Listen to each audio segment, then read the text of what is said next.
no podemos tener ningún conferenciante mejor que el señor Sergio Vélez. Ustedes han ido ya escrito, tienen una versatilidad cultural que cada uno de nosotros puede ser envidioso. Periodista en Colombia, he escrito libros de poesía, 5 libros de poesía, libros sobre el arte, también es un experto de arte.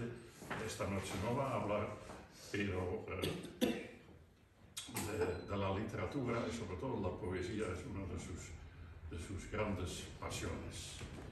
Y tenemos el honor, eso digo, absolutamente, verdaderamente, el honor de tener a Sergio Vélez acá para hablar del canon de la poesía colombiana de la segunda mitad del siglo XX. Quiero agradecer muy especialmente al Círculo de Amigos de España, Portugal e Iberoamérica, que de una manera titánica se ha empeñado durante más de 70 años en la divulgación y promoción de la cultura de América Latina y la península ibérica en Suiza. Ha sido un trabajo heroico el que han hecho y que ha tenido, según me cuentan, momentos de gran satisfacción con conferenciantes de brillo internacional como el eminente Mario Vargas Llosa y otros varios que hacen parte, eso sí, de nuestro mayor canon. La Embajada de Colombia en Suiza está honrada de esta colaboración con el Círculo de Amigos de España, Portugal e Iberoamérica y espera continuar con esta amistad por muchos años más, sobre todo teniendo en cuenta las calidades y cualidades excepcionales de los eminentes miembros del círculo que he tenido el privilegio de conocer. Esta conferencia será leída, dada la eminencia de este benemérito círculo.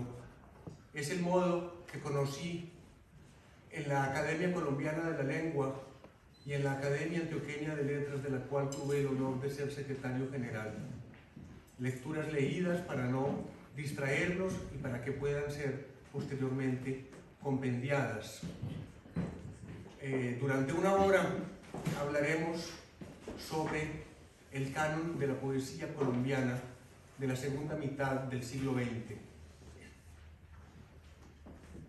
Primero que todo, me gustaría hablar sobre cómo la poesía puede ser una herramienta poderosa para la diplomacia. Al abordar este sujeto, podemos decir que la poesía puede ser utilizada para romper barreras culturales y lingüísticas, para fomentar la comprensión entre los diferentes países y culturas, expresar la identidad y la esencia de los países y construir puentes entre ellos. Además, la poesía puede ser un instrumento poderoso para la paz, ya que permite expresar emociones e ideas de manera creativa y profunda y puede ayudarnos a comprender las experiencias y puntos de vista de los demás, conectándonos con su humanidad. También puede ayudarnos a encontrar soluciones creativas y no violentas a los conflictos y fomentar la tolerancia, la comprensión y la compasión entre personas de diferentes culturas. Al escuchar y compartir poesía, podemos establecer puentes de comunicación que pueden contribuir a resolver tensiones y conflictos. La poesía puede desempeñar un papel importante en la promoción de la paz al permitir que los individuos se expresen y se comuniquen con el corazón y con la mente. Por ende, es importante reconocer la necesidad de la poesía en el contexto de la diplomacia, especialmente de la colombiana, y utilizarla como una herramienta para promover la paz, la comprensión y la cooperación internacional. La poesía colombiana ha sido valorada por su riqueza y diversidad en todo el mundo como una de las expresiones más altas de la lengua española. Suiza no es la excepción, ya que hemos constatado un creciente interés por la poesía colombiana en los últimos años, gracias posiblemente a un incremento positivo del número de autores colombianos cuyos poemas han sido traducidos al francés, al alemán y al italiano, y que han sido presentados en diferentes eventos culturales en Suiza, incluyendo lecturas y conferencias sobre la literatura colombiana y presentaciones en centros culturales como la Biblioteca de Ginebra y la Literaturhaus de Zürich, y en universidades como la de Lausanne, la de Berna, la de Neuchâtel y la de Ginebra, que han prestado especial interés a nuestra producción poética. En todos estos eventos, la poesía colombiana ha despertado un gran interés y ha sido destacada por su riqueza y diversidad. Pero capítulo aparte merece el auge en los últimos años de la representación de Colombia en importantes salones literarios y festivales de poesía de Suiza, con poetas como Darío Jaramillo, Piedad Bonet, Juan Gustavo Cobo Borda, Pablo Montoya y William Ospina. Valga anotar que el punto más alto de estas representaciones lo logramos cuando, gracias a los canales diplomáticos, en el pasado 2020, Colombia fue escogida como país invitado de honor al Festival de Poesía Poestate, el principal y más tradicional evento literario de la Suiza italiana. En esa ocasión, 5 poetas colombianos nos representaron en el festival, y de ellos, la ahora nonagenaria maestra Olga Elena Matei se alzó con el premio Poestate. Desde entonces, dicho festival ha establecido una activa colaboración con el Festival de Poesía de Medellín, que lleva ya 32 ediciones y es considerado como el mayor festival de poesía en el mundo. Es difícil encontrar un poeta sobresaliente de cualquier país que no haya estado leyendo su obra en Medellín, aclamado por el público como estrella de rock en los multitudinarios encuentros del Festival de Poesía de Medellín. Pero ahora entramos de lleno en el tema central de nuestra conversación de hoy, el canon de la poesía colombiana de la segunda mitad del siglo XX. Para aprender el concepto de canon, del griego canon, que traduce vara de medir, es necesario definir cuál es el modelo de funcionamiento del campo artístico intelectual determinado, entendiéndolo como un espacio en el que se recorta un determinado sistema de relaciones entre posiciones sociales a las que están asociadas posiciones intelectuales o artísticas. Si en narrativa y dramaturgia la exigencia canónica implica para un escritor alcanzar niveles de lo que se ha denominado alta literatura, conforme al gusto legítimo del que hablaba Bourdieu, desde esa perspectiva ideológica se requiere del poeta no solamente que sea un iluminado, que sorprenda y que produzca arte mayor, sino también que tenga el poder de ejecutar una acción divina, pues posee la plena conciencia de ser un dispensador de fama y de hecho de inmortalidad. Preparé unas letras un poco más largas sobre el canon, pero creo que sería mejor si pasáramos directamente al canon colombiano. Distinguieron por haber encontrado un camino para acercarnos al misterio de la música del poema o del caos universal. ¿Cómo ha sido su canto? ¿Aspiran con su arte a formar parte del canon colombiano? ¿Hay un canon establecido, riguroso, formal en Colombia? Estas son las preguntas que nos ocuparán en esta hora. Para comenzar, es preciso anotar que cuando alguien se propone analizar el panorama de la poesía colombiana, debe aceptar que existen infinitos mundos poéticos diferentes en él incluidos, con lo cual se dificulta establecer un orden de preferencias o una escala de valores acorde con los lineamientos canónicos instituidos. En el presente segmento trataremos de delimitar en qué medida, a pesar de la consideración que acabamos de tener en cuenta, se fue constituyendo en la segunda mitad del siglo XX un canon poético colombiano. Debido a la significativa ausencia de críticos de la que habla Raúl Henao, los canonizadores han terminado siendo los mismos poetas, que casi siempre han sido los compiladores de las principales antologías y compendios de poesía colombiana.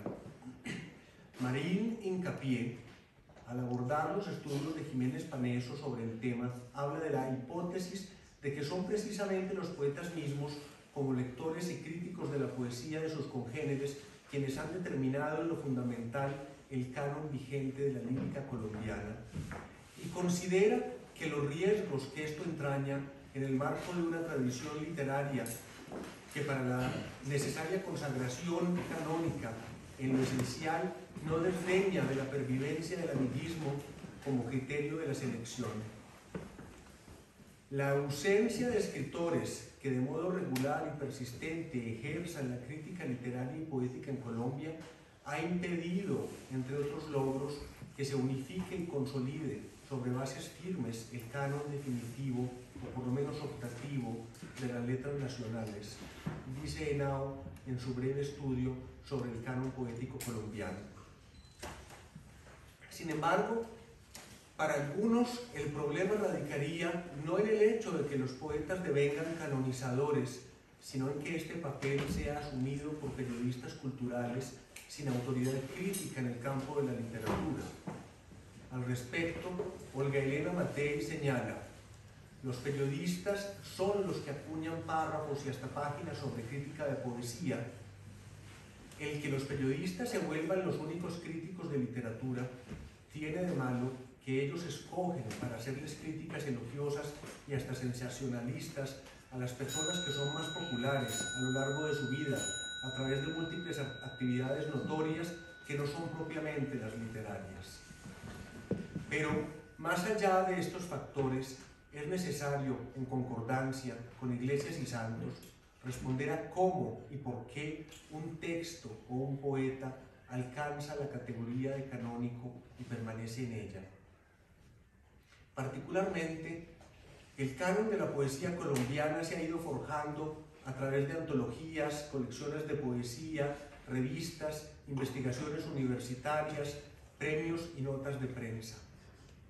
Una observación rigurosa de las 59 antologías y colecciones de poesía colombiana, sumada a las consideraciones de Murakovsky, nos ha permitido concluir que en Colombia se considera que un poeta entra a formar parte del canon cuando ha sido ganador de los principales premios de poesía del país, cuando su nombre y su obra son incluidos en los textos del pensum oficial de enseñanza de literatura para colegios y universidades, cuando entidades gubernamentales rinden homenaje a su vida y su obra, condecorando a los autores vivos y bautizando con su nombre bibliotecas, salas, entidades educativas, premios, eventos, etc., en el caso de los autores fallecidos.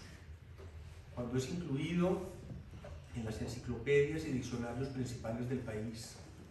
Cuando es incluido en la mayoría de las antologías de poesía del país. Cuando sus libros son seleccionados para formar parte de las colecciones oficiales de libros publicadas por el gobierno, por universidades o por las más reputadas editoriales. Cuando se programan homenajes especiales a su obra en los más importantes congresos, ferias y festivales literarios del país. Cuando los principales críticos y comentaristas literarios del país lo califican entre los mejores. Cuando las revistas literarias y universitarias y los magazines culturales del país lo incluyen repetidamente en sus índices. Cuando las entidades universitarias y las grandes bibliotecas públicas conceden a su obra espacios especiales y programas de investigación, cuando su obra es traducida a otras lenguas, cuando son escogidos para representar a Colombia en congresos, ferias, festivales y eventos literarios de importancia internacional, cuando las facultades de literatura de prestigiosas universidades del mundo lo invitan a ser escritor en residencia, hacen especiales publicaciones de sus obras o sobre las mismas, o presentan lecturas, conferencias e incluso cursos sobre él para divulgación de su obra ante profesores y colegas.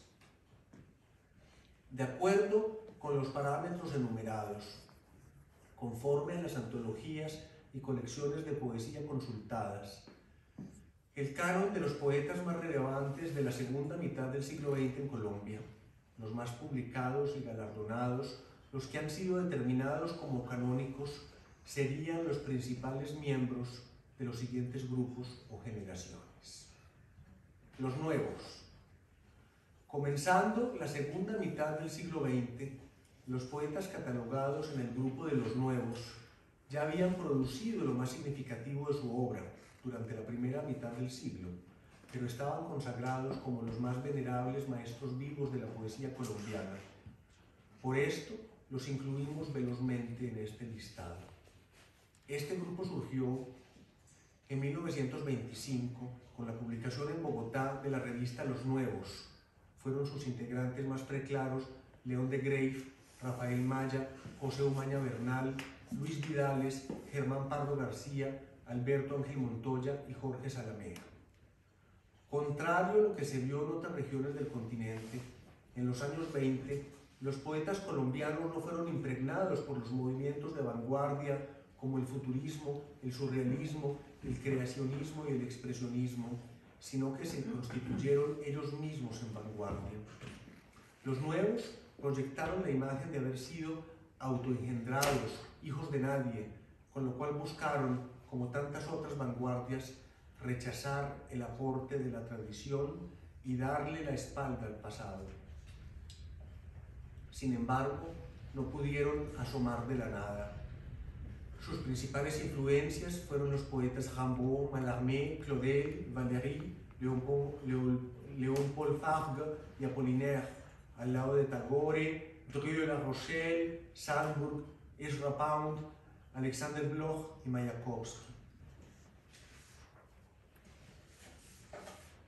Si hablamos de la parte estilística, se pueden apreciar en los poemas de los autores de los nuevos las posibilidades máximas de la repetición periódica, el metro regular, la división del verso en determinadas cantidades, sean cantidades numéricas de sílabas, sean posiciones de acentos que no forman parte de lo que es la apariencia del poema.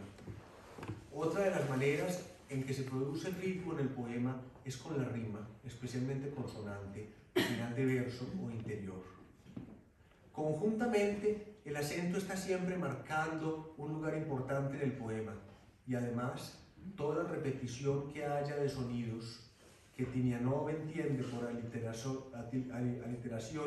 amén de los paralelismos sintácticos de palabras y fonemas que se repiten. Por último, aquellos poetas de los nuevos relacionados con cierto ocultismo, como León de Greiff, incorporan sobre todo símbolos propios de la música clásica y exaltan la historia universal y la literatura. Por otra parte, en una factura estilística se advierte en algunos poetas la presencia de elementos filosófico-discursivos. En el aspecto formal, los poemas se caracterizan por su larga extensión y elevada tensión dramática, así como por mantener, casi sin excepciones, un tono exclamativo que en los momentos menos felices se desliza hacia la grandilocuencia. Baste citar estos versos de León de Greiff. Esta mujer es una urna llena de místico perfume, como Anabel, como Ulalume. Esta mujer es una urna, y para mi alma taciturna, por el dolor que la consume, esta mujer es una urna llena de místico perfume. Para Luis Vidales, el papel de los nuevos es sustancial en el desarrollo de la lírica colombiana. Sin embargo, para concluir, nos hacemos la misma pregunta de Charly Lara, para quien es una incógnita si realmente los nuevos eran un grupo con enfoques y métodos comunes o si solo fueron los integrantes de una generación literaria, la que sigue a los centenaristas, en la que solo la edad y no las orientaciones era su vínculo.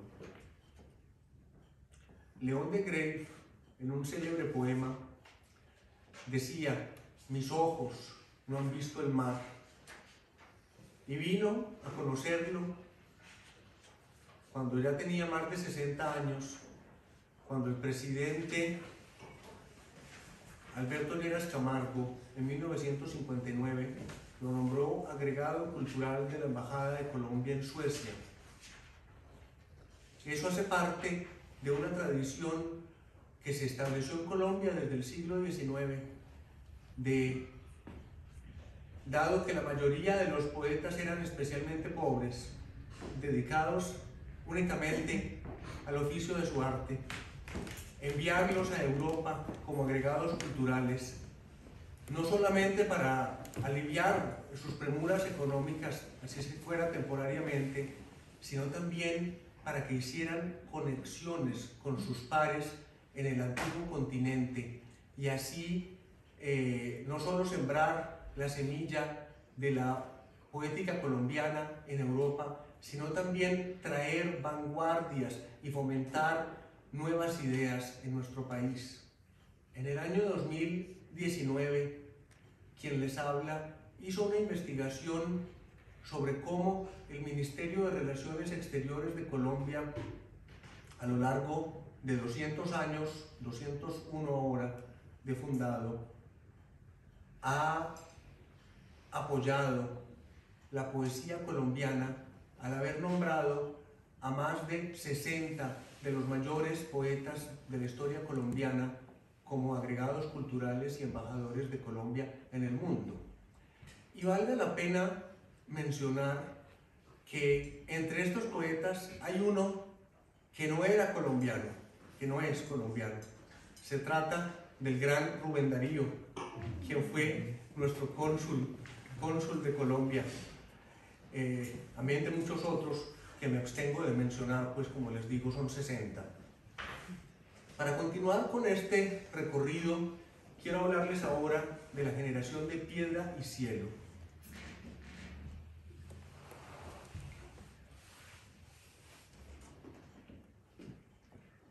Una segunda línea discernible en la poesía colombiana del periodo estudiado tuvo su apogeo en los años 50, con una poesía en extremo ceñida, donde los aspectos puramente líricos, subjetivos y sentimentales están ordenados por un estricto rigor formal. Se trata del grupo de Piedra y Cielo, que estuvo compuesto principalmente por Eduardo Carranza, Jorge Rojas, Arturo Camacho Ramírez, Darío Samper y Gerardo Valencia. Surgieron en 1939 con la publicación auspiciada por el poeta Jorge Rojas de los cuadernillos del mismo nombre, en homenaje a Juan Ramón Jiménez, uno de sus mayores inspiradores.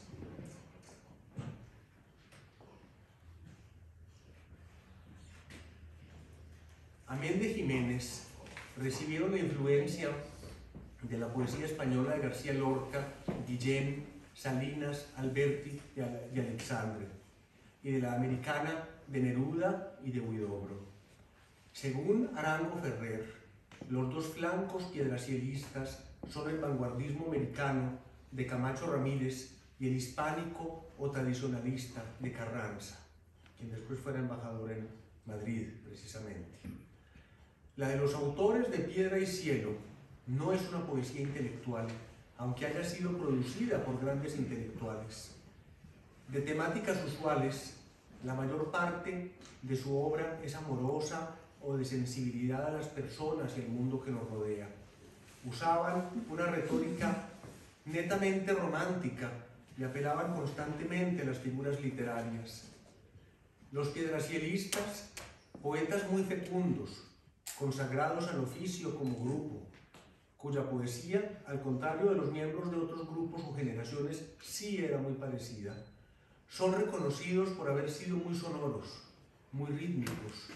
Por lo general, eran fieles a la métrica. El suyo es un montaje de métrica, ritmo, rima, sujetos ideales, descripciones románticas, malabares o trucos para lograr las rimas, consistentes en símiles y metáforas a veces traídas de los cabellos, y en un hermoso mundo de sensaciones con cierta perfección formal, no exenta de preciosismo y una sutil vena intelectual teñida a veces de conceptualismo y congorismo, como cita Holguín. María Mercedes Carranza, hija del fundador del grupo, asevera que las características iniciales de Piedra y Cielo fueron la hipersensibilidad, la emotividad y la insolencia contra las formas consagradas y canonizadas, mientras que Olga Elena Matei asevera que aunque los piedracielistas eran muy hábiles para rimar, no se cuidaban de la rima común ni de la rima fácil. Y para Holguín, la palabra piedracielismo terminó por ser sinónimo de expresión sin contenido, metáfora por la metáfora misma, sin referencia concreta a ningún objeto o sentimiento, y sobre todo una fórmula fácil para escribir versos y crear una poesía de engaño o apariencia. Acerca de esto va un ejemplo de Eduardo Carranza. Aún me dura la melancolía, allá por el sinfín cantaba un gallo, agrandando el silencio perla y malva en que el lucero azul se disolvía. Olía a cielo, a ella, a poesía. Sin volver a mirar me fui a caballo. Maduraban las frutas y sus frutas a ella y a jardín secreto olía. Me fui como por un romance donde fuera el doncel que nunca vuelve. La casa se quedó con su ventana hundida ante la ausencia al pie del alba. Flotó su mano y yo me fui a caballo. Aún me dura la melancolía. Pero más allá de toda controversia, no se puede negar que los piedracielistas lograron consolidar una pauta en el estilo y que gracias a que tenían un eficiente mecanismo de divulgación y de buenos resultados en la atención que el país les daba, mantuvieron vivo en su momento, como asevera García Márquez, el interés por la poesía del país y convencieron a la élite intelectual de que la poesía era importante, de que había que leerla y de que los poetas eran especiales. Respecto a esto, valga la pena anotar que este fue un momento cumbre en la cual, en parte gracias a ellos, la poesía estaba presente de manera permanente en la enseñanza curricular de todos los colegios de Colombia, lo cual se fue perdiendo con los años y hoy creo que es inexistente. García Márquez, al respecto, también decía: la importancia histórica de Piedra y Cielo es muy grande. Allí no solo aprendí un sistema de metaforizar, sino lo que es más decisivo, un entusiasmo y una novelería por la poesía que añoro cada día más y que me produce una inmensa nostalgia. En 1944, Jaime Ibáñez lanzó los cuadernillos Cántico, en homenaje a la obra de Jorge Guillén.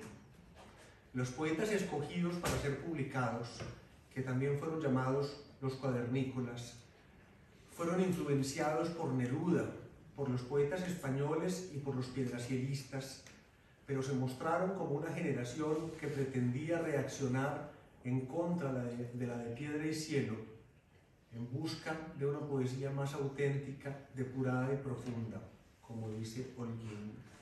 Fueron ellos, Fernando Charri Lara, Meira del Mar, Andrés Holguín mismo, Eduardo Mendoza Varela, Daniel Arango Jaramillo y Elías Martán Góngora, entre otros. Los poetas de Cántico, dice Andrés Holguín, uno de los mismos, no tuvieron un mensaje común ni un estilo similar, ni lanzaron manifiestos para exponer su credo estético. Aislados, trabajaron por su cuenta y riesgo, y si recibieron diversas y comunes influencias, después cada uno fue buscando su voz propia. Podemos, sin embargo, aseverar que estos productores tienen en común que su poesía es vivaz, expresiva, con mayor despliegue personal que la de sus antecesores. Es más moderna que la de los piedracielistas, pero todavía dentro de los cánones de la preceptiva poética. Varios integrantes de esta corriente se distinguen por presentar como factor central del poema, además del sentimiento, la experiencia del paisaje.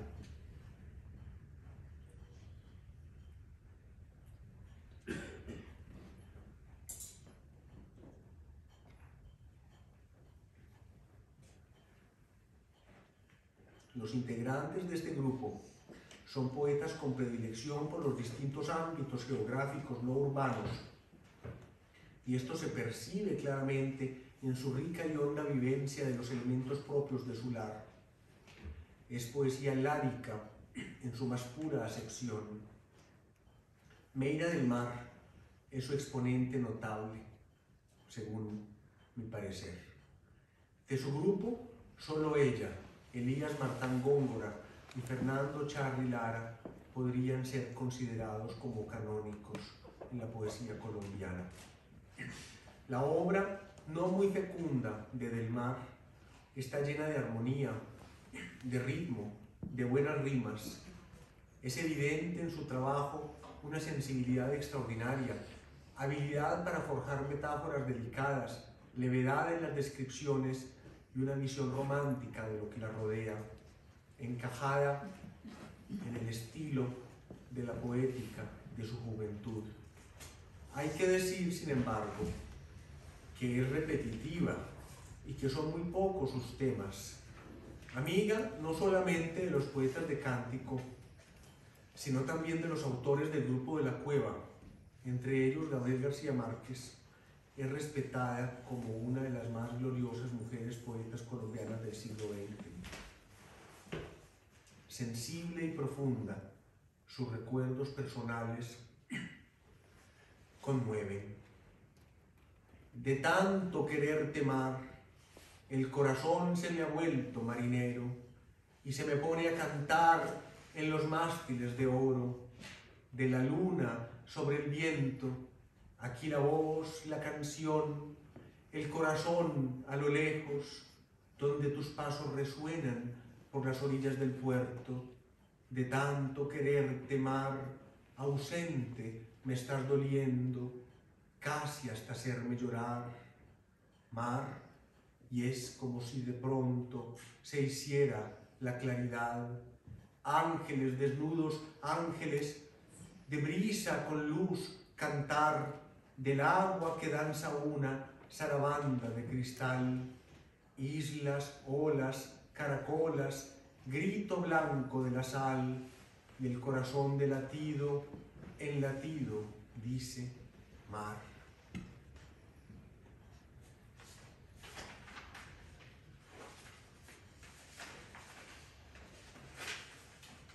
En los años 60, la corriente poética de mayor prestigio en Colombia era la generada por el grupo de Mito, llamada así por la revista del mismo nombre, de la cual fueron publicados 42 ejemplares de 1955 al 62.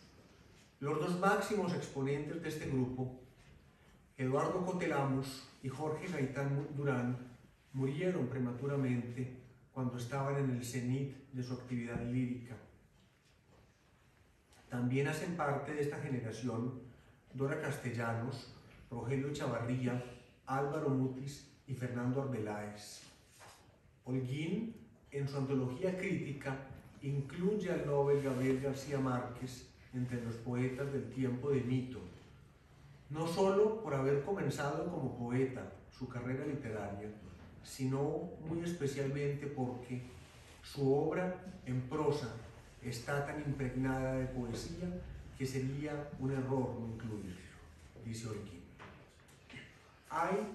Puede observarse en una lectura atenta clara influencia de estos poetas, en estos poetas colombianos, de T.S. Eliot, con su poesía reflexiva y canónica, de Vicente Alexandre y de Ezra Pound.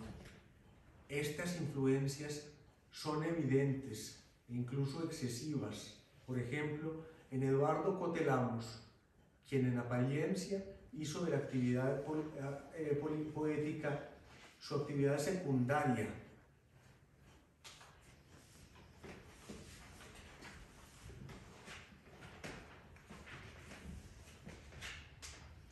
La obra de Cotelamos se manifiesta con rigor y fuerza en poemas como Estoraques. Hicieron los hombres el tiempo para darle nombre a cosas de las que pocos sabían, la vida, el amor y la muerte, y el destino de conocer que los actos son las huellas, los huesos, la piel, la conciencia.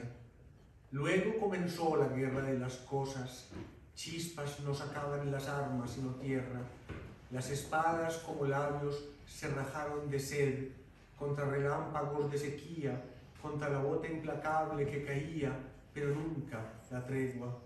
Fue la cal contra el aire, el viento contra el infinito, galope de tierra contra muros invisibles, la desesperación contra las estrellas, pájaros que hacían las veces de flechas y los árboles de arcos, plumas semejantes a las sombras, antorchas, danzas, luchando con innumerables pies, hormigas, larvas, átomos contra energía y la gran diversidad de las especies, esperando respirar aire en llamas.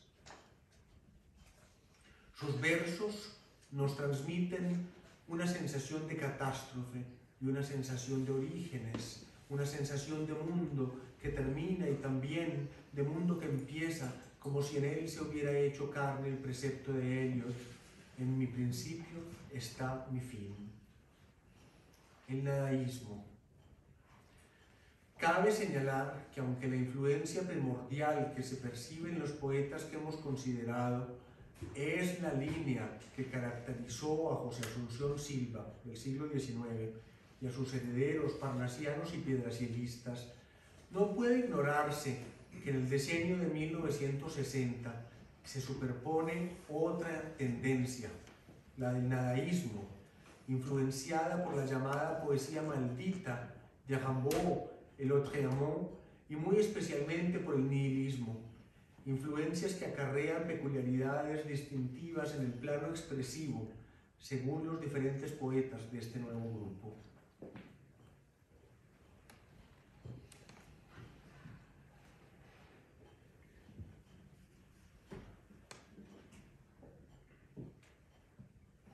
Así, mientras en aquellos poetas deslumbrados por la herencia del surrealismo, el principio de la libre asociación da como resultado una poesía rica en imágenes, de aparente incoherencia, pero de un gran poder de sugestión, en los nadaístas afines a la poesía maldita se percibe una tendencia a recurrir a imágenes violentas y exasperadas, donde los elementos a menudo crean una atmósfera caótica y ominosa.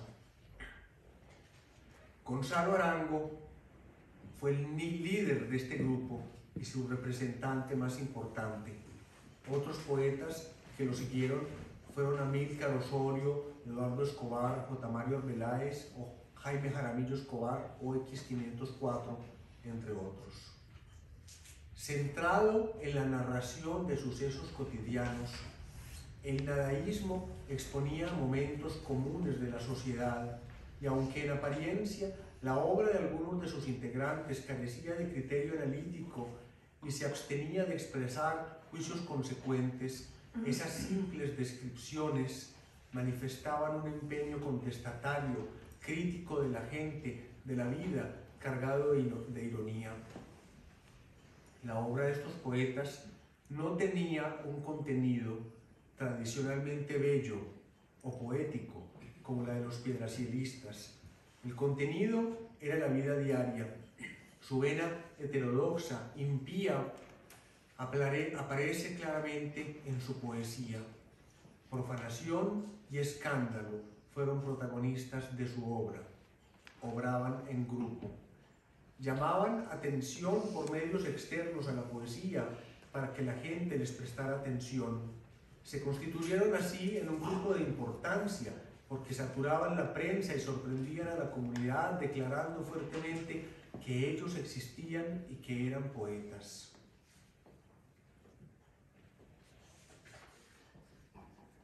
Tuvieron una gran influencia de los beat. Dice Holguín sobre el nadaísmo: No ha habido en el país un movimiento tan iconoclasta como este. Tuvo la gran virtud de ponerlo todo en duda: Dios, la sociedad, el establecimiento, las sanas costumbres, la tradición, incluso la literatura.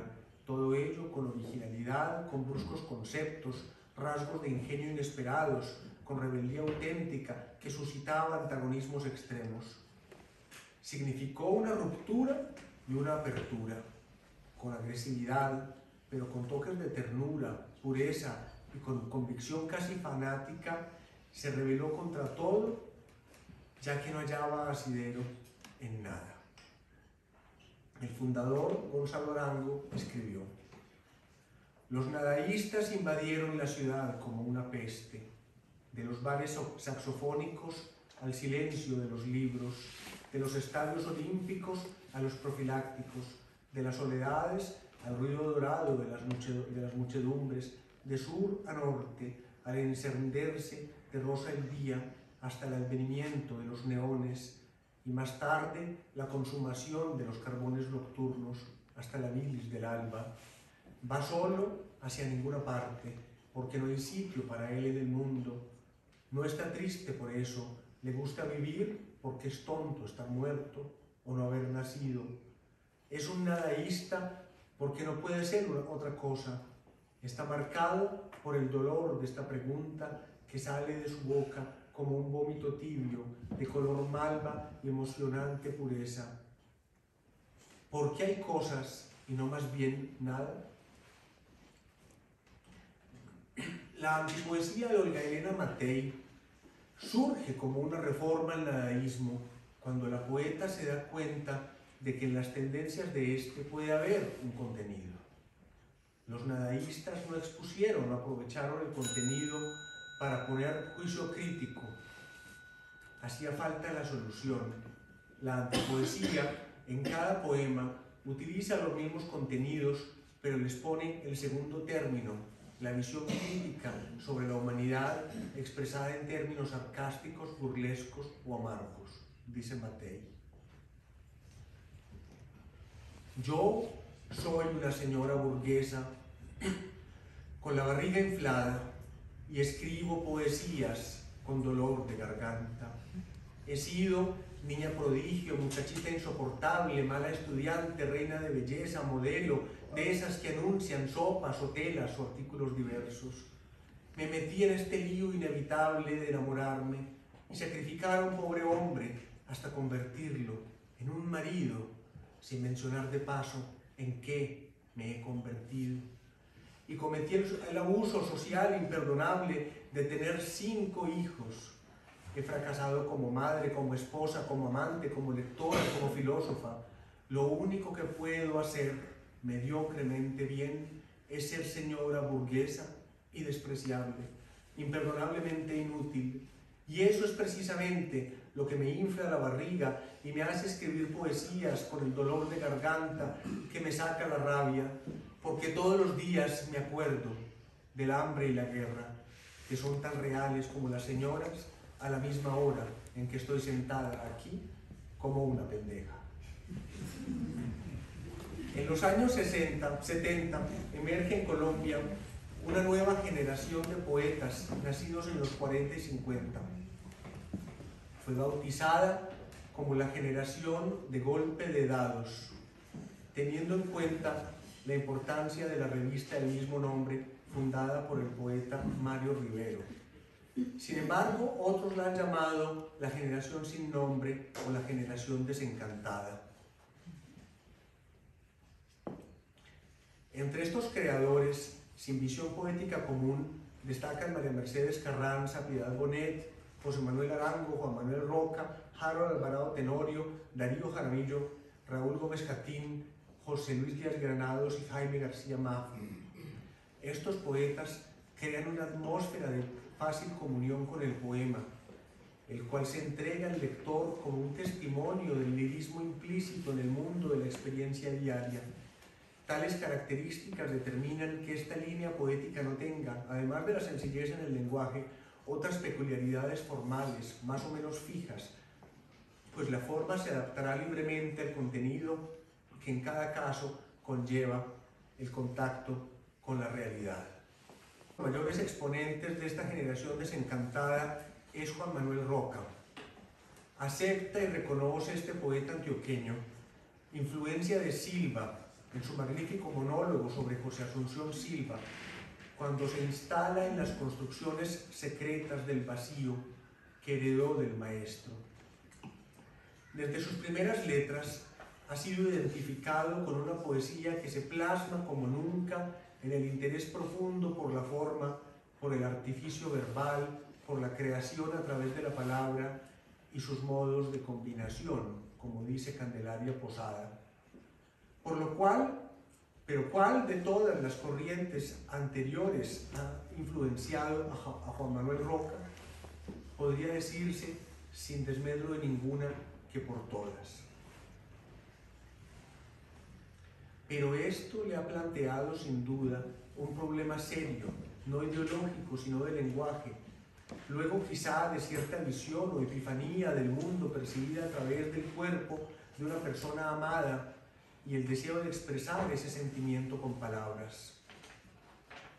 No faltó en Colombia quien calificara sus versos de ligeros, carentes de espiritualidad, pero la poesía, afirmaba Paul Valéry, exige imperiosamente que no haya alma sin cuerpo, y así lo entendió Roca.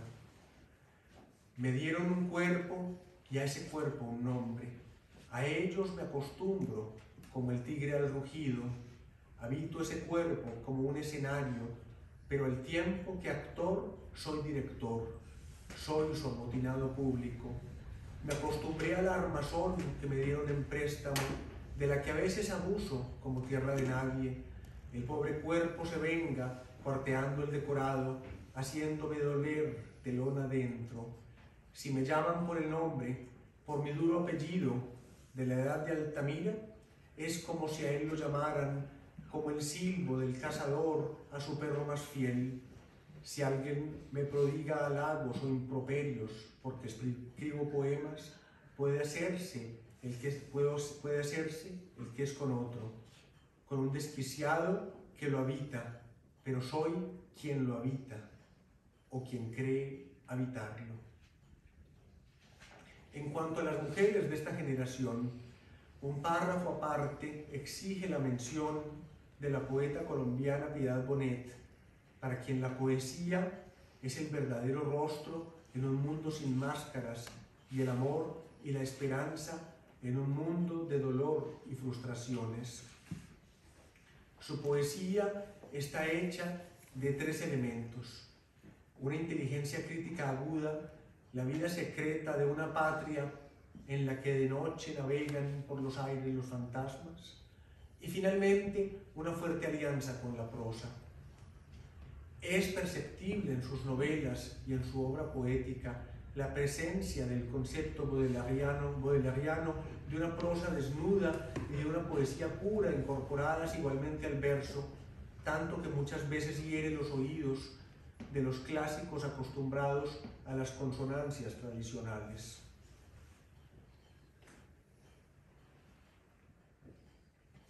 Al igual que en otras mujeres poetas, observamos en ella lo sombrío al percibir cómo su amor, comillas, inunda un horizonte de penumbra. Una mujer borracha que hiere con amor a un hombre turbio. Se percibe en ella esa influencia de Silva que es notable en la mayoría de los poetas contemporáneos de Colombia.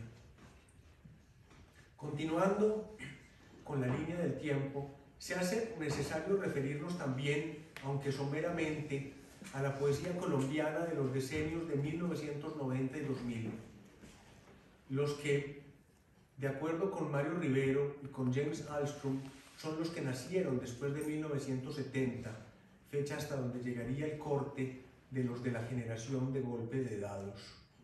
Aunque, por el momento, la crítica no ha sido unánime en cuanto a las vertientes centrales de la poesía de este periodo, ni acerca de los autores del mismo, que merecerían ser canonizados.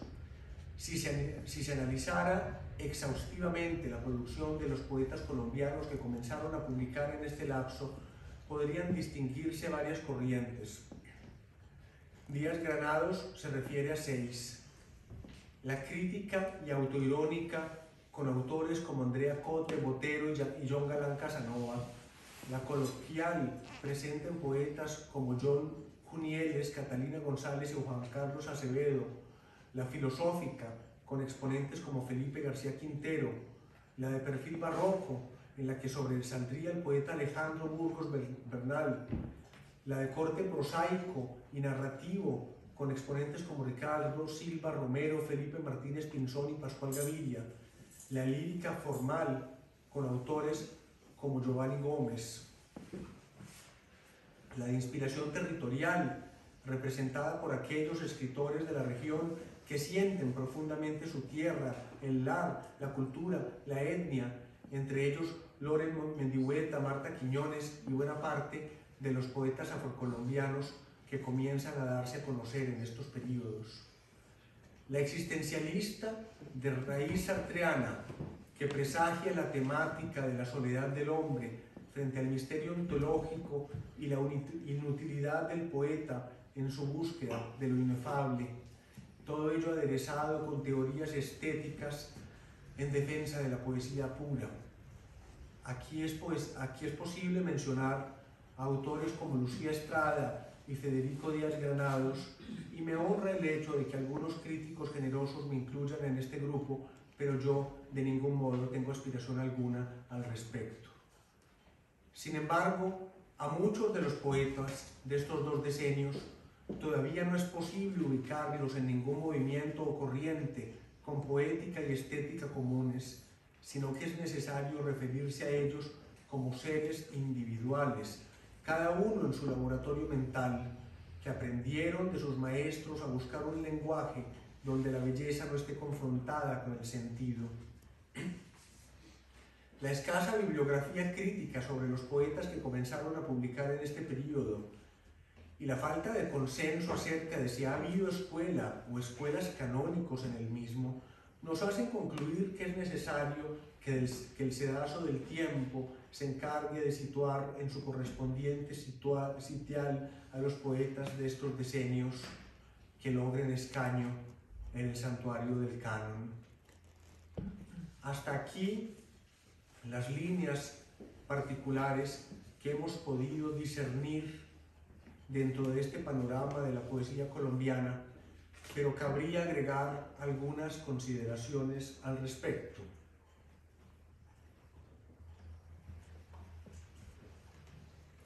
En Colombia podría aplicarse la aseveración de Rodolfo Reis, quien, refiriéndose al canon brasileño, aseguró que en este había pocas mujeres, casi ningún no blanco y muy probablemente escasos miembros de los segmentos menos favorecidos de la pirámide social. Vemos además cómo hay varios de los poetas de esta tierra que no entran en ninguna de las líneas esbozadas, pues adoptan una posición casi totalmente personal que opta ya por el humor, ya por la reflexión de tipo filosófico, ya por otras modalidades propias vinculadas como el Galena Matei con la cosmología y el pensamiento presocráticos.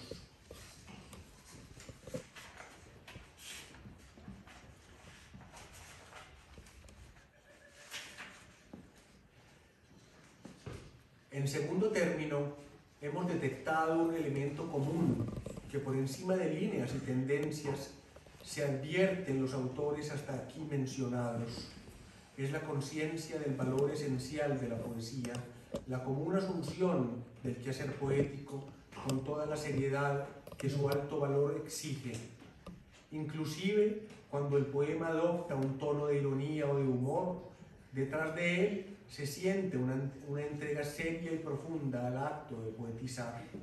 Este sería tal vez el único elemento que uniría a los representantes canónicos de todas las vertientes presentes en la historia de la poesía colombiana. Así pues, sería imposible hablar de un único carácter de la poesía colombiana. Valdría la pena entonces aplicar en este caso la sentencia de Octavio Paz sobre la poesía de su país. No creo que la poesía mexicana tenga carácter. creo en el carácter de algunos admirables poetas de México. Hablar de literatura, escribir sobre poesía y sobre los poetas de un determinado lugar implica aceptar que hay, en un cierto sentido, una historia personal, un orden, escuelas, tendencias, jerarquías, estilos diversos y mucho movimiento. Cambian los modos de escribir, de ver, de leer, de juzgar, según los gustos y según los tiempos. Hay nuevos escritores, nuevos públicos, nuevas miradas críticas, nuevas exigencias. Sin embargo, ni el orden ni las modas modifican una ley que Octavio Paz juzga eterna, inamovible y no canónica. En el arte, en la poesía, prevalece lo atemporal, y los que alguna vez fueron contrarios, enconados rivales de imaginarias batallas literarias, se funden por un instante. Es algo así como una suspensión del ánimo. El tiempo no pesa. Muchas gracias.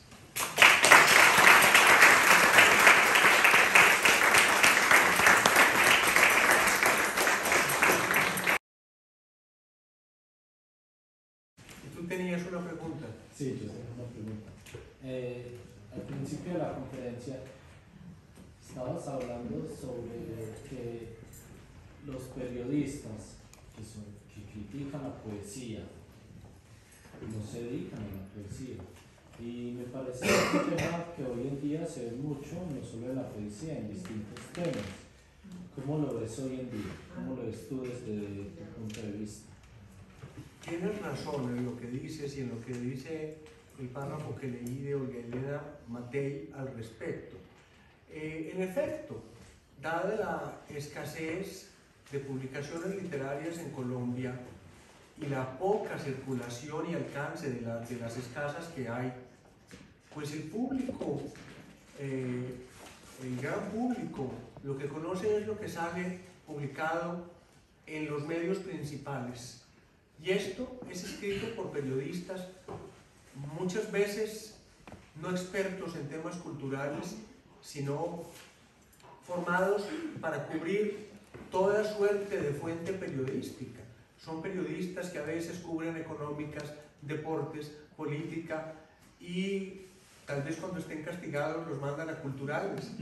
De modo que esto es lo que quedan conociendo los colombianos acerca de la creación poética en Colombia.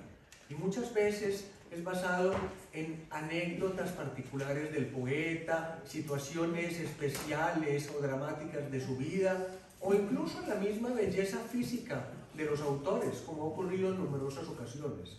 De modo que el grueso del público queda sin conocer las particularidades y el trasfondo de la obra de estos autores, y muchas veces equivocándose en cuanto a quiénes son los verdaderos productores más significativos de la poética en Colombia. Muchos autores, muchos colombianos piensan que algunos autores de libros de astrología o de superación personal son los escritores más importantes de Colombia. Querida Pilar. Muchas gracias por tu presentación, muy interesante, muy ilustrativa. Yo tengo una pregunta respecto a una antología, bueno, un ensayo más que escribió William Ospina, en donde habla justamente sobre la poesía y hace un poco, trata de hacer un recorrido de la poesía colombiana. Y él dice que Juan de Castellanos, este autor español que después prácticamente es latinoamericano, con su obra famosa Elegía de varones ilustres de las Indias, es casi un fundador de la poesía nacional colombiana. Y no solo de la poesía nacional, él lo explica más en un espectro más amplio de Latinoamérica, pero lo precisa como fundador. Tú en este análisis que haces, en este recorrido que presentas con todo lo que nos has contado de estos grupos y las tendencias en sus diferentes décadas, ¿estarías de acuerdo con esa proposición o estarías más bien cuestionando lo que dice Ospina? Pues Ospina se Ospina, lo cual me extraña, dada su personalidad iconoclasta, está acogiendo la tesis occidental, la tesis de que nuestra poesía fue fundada por los españoles, mientras que en nuestras comunidades indígenas existe una tradición oral centenaria de cánticos y podríamos llamarlo poemas, aunque ellos lo entienden de otro modo, que han sido transmitidos de generación en generación desde hace siglos. De modo que esto no ha sido muy estudiado, infortunadamente, pero al mismo tiempo, así como la producción poética tradicional indígena colombiana no ha sido muy estudiada, tampoco hay grandes estudios sobre la poesía colombiana en tiempos de la colonia española, aunque sí se conservan muchos cánticos como los de la Semana Santa de Popayán, por ejemplo, o los que reposan en la Catedral Primada de Santa Fe de Bogotá, que eran cantados, pero son poesía muy rica creada en Colombia en tiempos de la colonia. Yo no me atrevería a asegurar que nuestra poesía sea meramente hispánica, sino que como nuestra identidad misma es fruto de la fusión de los tres grandes orígenes de nuestra nación, que son el continente indígena, el continente hispánico y el continente africano. Aunque en el siglo XX muchos de los grandes representantes de nuestra poesía, como Meira del Mar, Giovanni Queseps o Raúl Gómez Jatín, son poetas colombo-árabes. De modo que fueron llegando con los años otros elementos genéticos y culturales que fueron enriqueciendo nuestra poética. Colombia es un país que ha vivido la narcoguerrilla, el enjambre de la violencia política, y no sé si me podría, Sergio, especificar un poco de qué manera los poetas colombianos han podido influir en el proceso de pacificación frente a este enjambre de violencia. Mario Vargas Llosa solía decir que los poetas eran terroristas de salón, ¿no? Que podían, pues, con sus poemas poder hacer sucumbir a un régimen político, sí, a una sociedad. Esa sería mi... Bueno, pues esta fuerza de los poetas terroristas de salón era mucho más potente en otros tiempos, cuando todo el mundo conocía de memoria algunos versos.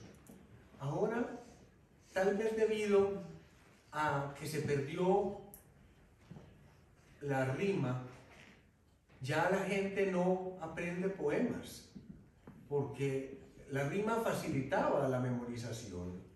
De modo que ahora, cuando hemos llegado a unos niveles en que la poesía ha, yo no diría que evolucionado, no sé cómo llamarlo, se encuentra en un estado, en mi concepto de entropía, ya la poesía no es memorizada por nadie, al menos la producida en los últimos 40 años. De modo que el poder de los poetas ha disminuido significativamente. También se debe al hecho de que los poetas están cada vez más renuentes a involucrarse en la vida pública del país. Como decía anteriormente, durante más de un siglo los poetas fueron activos representantes de Colombia, no solo en funciones como la de agregados culturales, sino como ministros e incluso presidentes de la República. Colombia ha tenido varios presidentes poetas, como es saben ustedes que la letra del himno nacional de Colombia fue escrita por un presidente de Colombia llamado Rafael Núñez.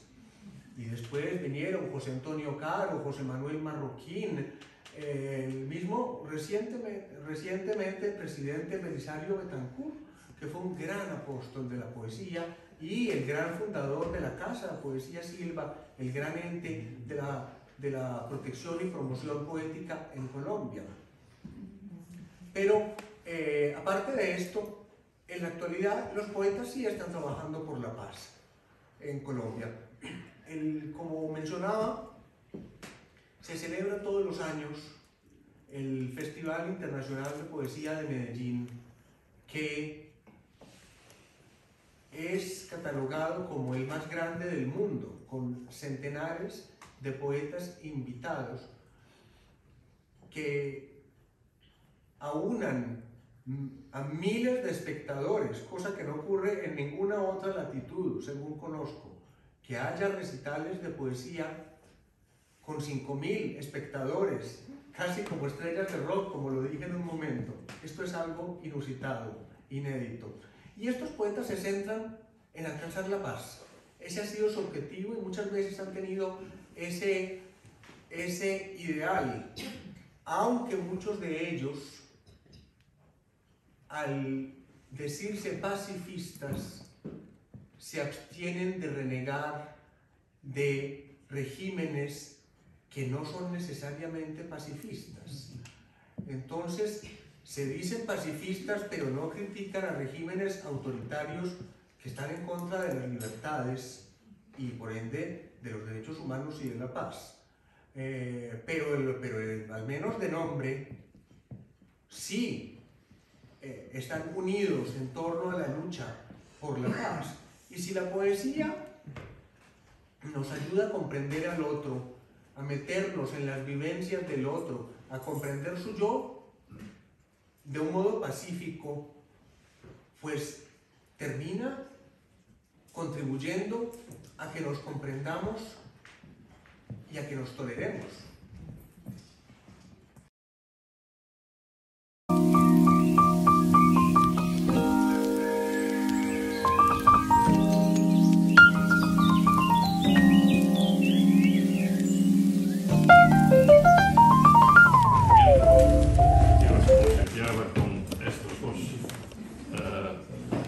Muestras, primero el pergamino, el diploma de reconocimiento del Círculo de Amigos de España, Portugal y Iberoamérica, a Sergio Esteban Vélez, agregado cultural y experto de la poesía. Muchísimas gracias. Muchas gracias.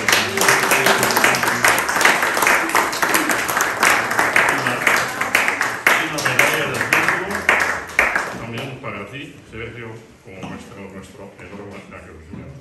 Muchísimas gracias. No estaba... Y me emociona profundamente por venir de una entidad benemérita de la categoría del Círculo de Amigos de España, Portugal e Iberoamérica, cuyo nivel de exigencia conozco, por lo cual me sorprende y me honra sobremanera semejante exaltación, que no sé si merezca, pero que agradezco y recibo y ocupará lugar de honor en mi biblioteca.